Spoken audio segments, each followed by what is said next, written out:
welcome to our 2022 Pioneer BH250. Starting right in the back bumper here, if you just reach in, pull that cap out of there. Inside of the back bumper, you're going to find your sewer hose. Take note of those two ears in the adapter here. It's how we're hooking it up to your sewer system. And the hose itself, once fully extended, is about 20 feet long. Just keeping it stored in the bumper back here to help keep any sort of stench out of the unit, keep things that little bit fresher, and that cap just presses into place. Right up the corner from there, you're going to find your cable and satellite inlets. Just a coax cable plug into there, fires up at your TV location. Right around the corner and a step down, you get your sewer system. So that cap, if you just kind of press on it, you can turn it off and pull it on out of there. You see it's got the same ears on it that your sewer hose had. It'll attach the same way. You're just pressing it in, turn it in until it clicks. And then as the stickers up here say, on the left you get a gray valve, on the right you get a black. So that gray valve is going to be controlling your gray tank, which is filled from your sinks as well as your shower. Typically your cleanest water, so you'll be dumping that last. First, you're going to want to do that wastewater tank, which is of course your black tank, filled from your toilets. That's of course going to be your dirtiest water, so you'll be dumping that first. Straight up from there, you'll find your power inlet. So as you pop this port on open, you're going to find a little notch in the bottom corner there. Lines up with this notch here. Press those in together, give it a little 1/8 turn, that'll lock it into place, and then you get the threaded collar in the back there to really lock it down. Following the cord back, you're going to find a standard 30 amp end there. Most campsites are going to have that. You can just plug straight on in and you're good to go. We do also provide you with a 15 amp adapter, so if you're looking to plug in at home to charge your batteries or run your fridge, you got the power to do so.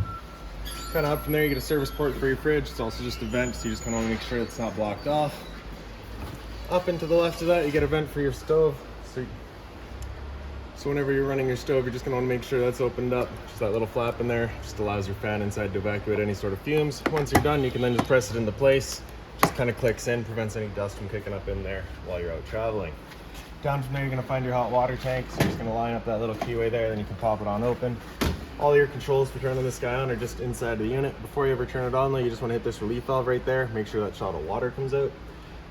That just lets you know that tank is full, it's safe to fire it up, and you're not going to burn anything out by doing so.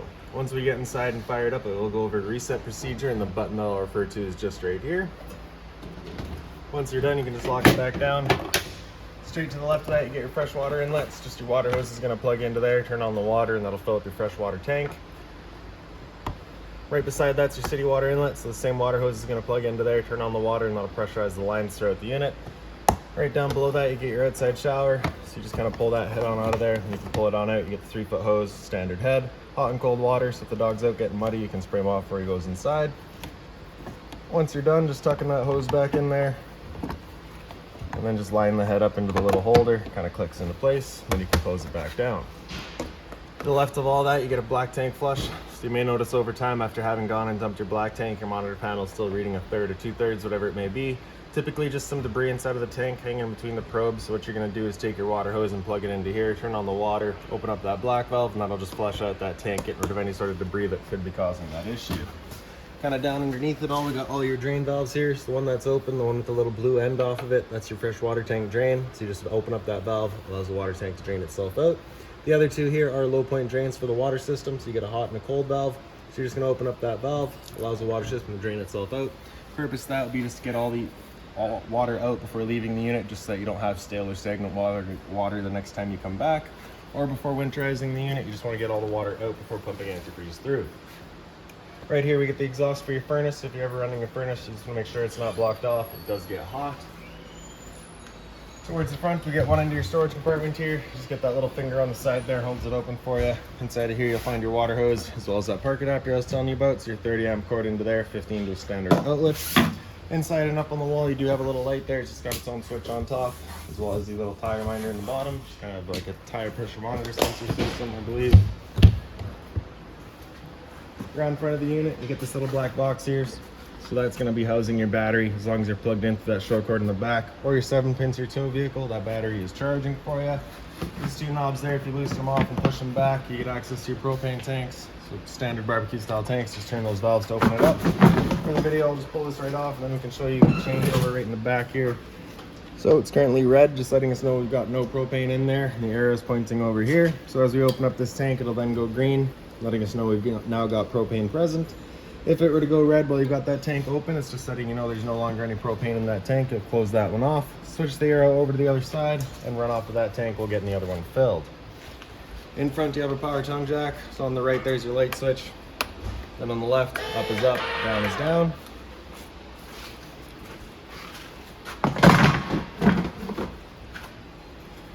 On the other side here, we get the other end of your storage compartment. So inside of here,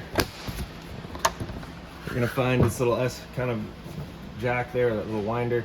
That's gonna be the manual override for your tongue jack up front, the little rubber plug on top. You just stick it in through there. Then you can run it up and down if your batteries were to die. You also get this manual override right here. So you do have power stabilizers. We'll go over those in a second. They basically just run on a shaft. This manual override here will stick onto the end of the shaft and allows you to run them up or down, again, if your batteries were to die. And also right up on the inside, you have another little light there. Same as the other side, just a switch on top.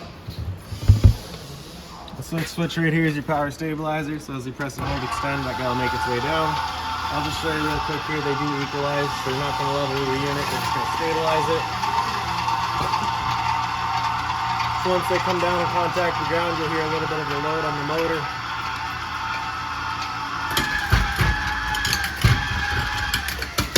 So once you hear that, you're going to want to stop. If you're to continue extending, you can actually strip the gear pack right out of that motor, which of course you don't want to be doing. Little T-latch there. We'll just stick into here, holds the door open for you. Two exterior speakers here. Right down in the center, you get a little power outlet. Down underneath that is the cable and satellite outlet. So if you're looking to have TV outside, you got the power to do so. In the back, you have a little storage compartment here. It is accessible from underneath the bunk inside. Same sort of switch back here for your rear power stabilizer. In the back of the unit, you of course get your spare tire. It is on the tailgate storage system, so you have a little quick pin right there. Same thing on the other side. You pop those out, you can drop that tailgate down to store whatever you need. Straight up from there, you're gonna find a pre-wired mount for a rear view or observation camera. So if you're looking at installing one of those guys, it's going right there. Now making our way inside of the unit. Your assist handle here, just up at 90 degrees, and then it falls into place, and you can open up the door. That little T-latch, like I said, will just pop into it, holds it wide open for you. For the stairs, you're going to grab that blue handle, pull it in towards the center, and you can slide the stairs out. Notice those little tabs there. If you push those in, you can extend or retract your legs just based on your campsite needs, just to make sure that your stairs stay level. Making our way inside the unit, first things first is right on the left there, we get your fire extinguisher. So that's standard, pull the pin, point, and shoot. Straight up from there, you're going to find your light switches. The one on the left there will do all your interior lights. The one on the right does your awning light outside. Straight up above that is your awning switch. Press and hold extend, and that awning will make its way out. Once that awning is fully extended, which I don't think we have enough room to get to today, you would see a little black flap come down as well as the black tube. Once you see that, you'd stop. If you're to continue extending, it can actually wind itself up backwards, in which case your fabric will be underneath the tube, allowing it to then hold water, accelerating the growth of mold and mildew. So that's about as far out as we can get. But pretending that we're out all the way, if it were to start raining, it's of course going to hold some water. What you can do is just pull the arm down here, and you can see that changes the pitch of the awning out at the head, allowing water to then run off. Now, if you like that angle better, because it does give you more shade, you can do the same thing with the arm up front. Before bringing your awning back in though, you just want to make sure those arms are back out straight and fully extended, just so you're not running the risk of bending them. Then we can press and retract, the awning will make its way back in. Again, you'd just be watching to make sure that the fabric stays at the top of the tube. Then another thing to keep in mind with your awning is once you get up to about 15-20 kilometers an hour wind, it is catching all that wind, so you just want to bring it back in just so you're not running the risk of bending your arms.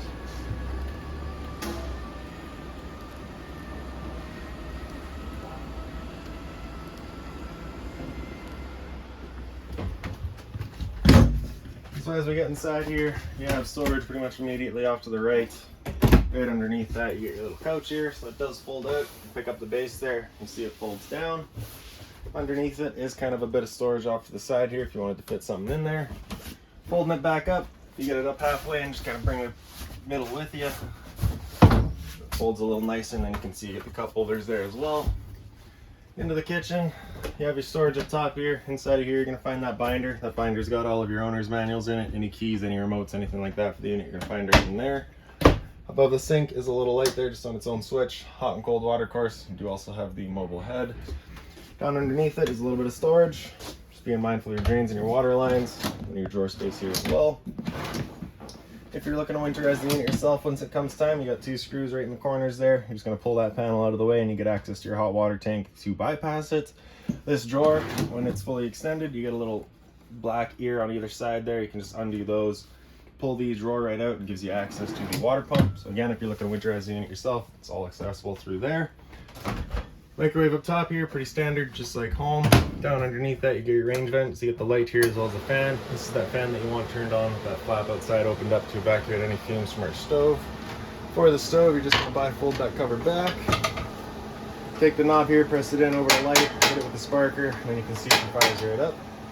I will also just mention real quick here that the first couple of times you go to use your propane system, especially if you've been away from the unit for a while, it will take a minute to fire up just because it's going to have to clear the air of the propane lines. Perfectly normal.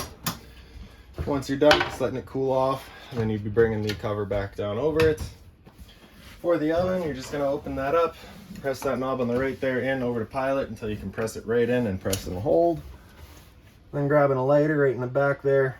Again, just as soon as it clears the air out of that propane line, you can see that pilot light gets going. Once you have it going, you're just going to hold the knob in for another few seconds and you can release the knob. The flame will then hold itself. Turn up to your desired temperature and she fires right up. Once you're done, just turn it back down to pilot. It'll hold just the pilot light for you. But if you're traveling or leaving the unit, you just want to make sure that's right off. Beside that, we get your fridge. So freezer up top here, power button on the left there, so you can see it that in, that's it turned on. The button on the right there with it at flush, that's it running in auto. Auto is first looking for AC power. If AC power is taken away, it'll automatically flip over to gas. If you're out dry camping and want it running solely on gas, you're just gonna press that button until it comes out over flush and then it'll fire up on gas. If you're to ever get that check light there, it's just letting you know it hasn't fired up. At that point, just off and back on to reset it. That's the freezer up top, fridge down below. Temp selection is just in the back corner there.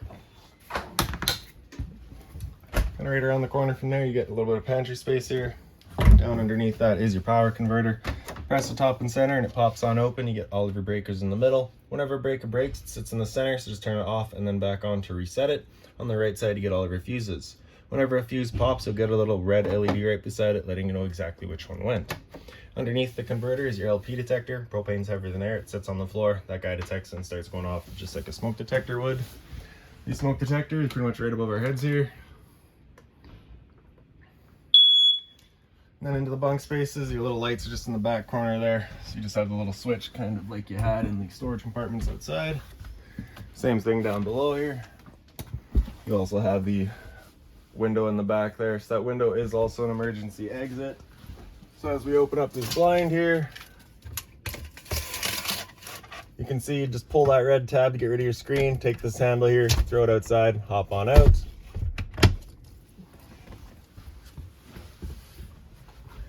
And into the bathroom. Your light switch is just right up on the wall there. I'll switch on the left. There's your ceiling fan. Turn that knob to open it up.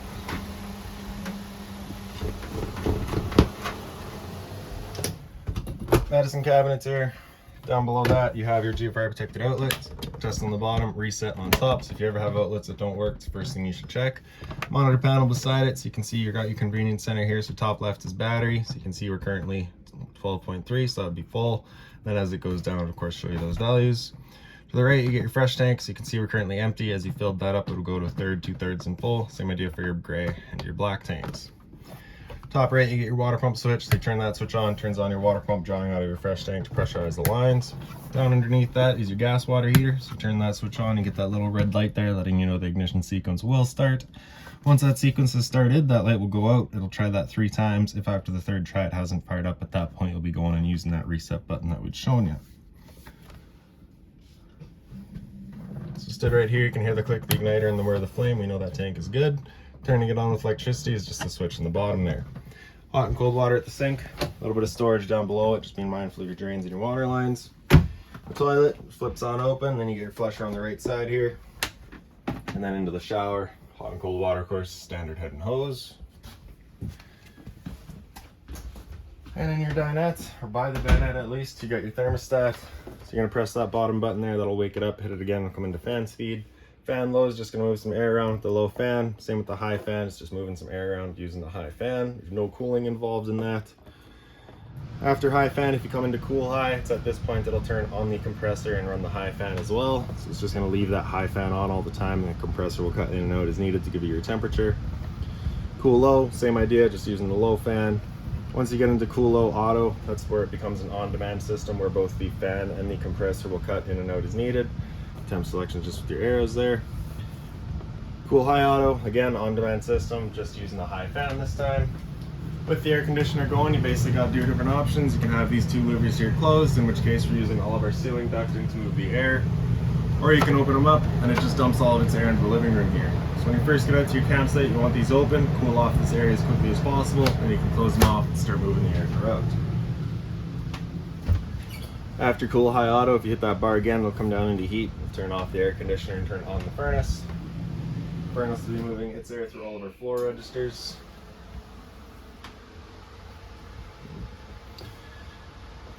First couple of times you run that furnace, you might get a bit of a smell throughout the unit. It's just a new furnace smell. It will go away with use. After heat, you hit that bar again, it comes down into off, and then just cycles back around. Straight up from there, you find a power outlet as well as a cable and satellite outlet, so you do have a TV backer in here as well. HDMI cable is hooked right into your stereo, so you can get your surround sound out of your two speakers towards the front there. Power button here turns the stereo on. Bluetooth, you can connect to your phone. AM, FM, you can cycle through all your bands. Auxiliary is just right in the front here, and then you get your pause and play. Your Seeks there as well. The knob there is of course volume. If you press it, you can get into all your settings. Zone 1 is your inside set of speakers, Zone 2 is your outside set. Press the power button to mute it, press and hold to turn it off. Storage across the top. Above the dinettes, another little light there just on its own switch. Just the table here, if you're to wiggle that up, you can get it out of its legs. The legs will then wiggle out of their bases. You have a little ledge on either side there. Your table will then sit down onto those. You'll take the back cushions to fill in the center, create a bed. As it sits currently is of course your dinette. Now up into the front bedroom. Light switch is straight up on the wall right above the window there. Pick up the foot of your bed, you do get access to a little storage compartment. On either side of the unit you have a little closet space. As you open that up, you have a little light in the back there. There's also a little USB outlet on it as well. This is also CPAP accessible, so you have the little power outlet in there as well. And like I said, it is identical on the other side. At the head of the bed is another little light there. And then right behind me, you have another emergency exit. Pulling that red tab, get rid of the screen, take the handle, throw it outside. And the blinds throughout the unit are just on a tension system, so they just sit wherever you leave them. And then lastly is your TV backer on the back wall here. Power outlet for it, as well as your cable and satellite outlet for it. This outlet is where you're going to find your antenna. So you just got that little button there, just turns it on and off. That antenna will also help clear up your stereo signal. Right. And really that's about it for this unit. If you've got any other questions on it, please feel free to give us a call, 204-237-7272.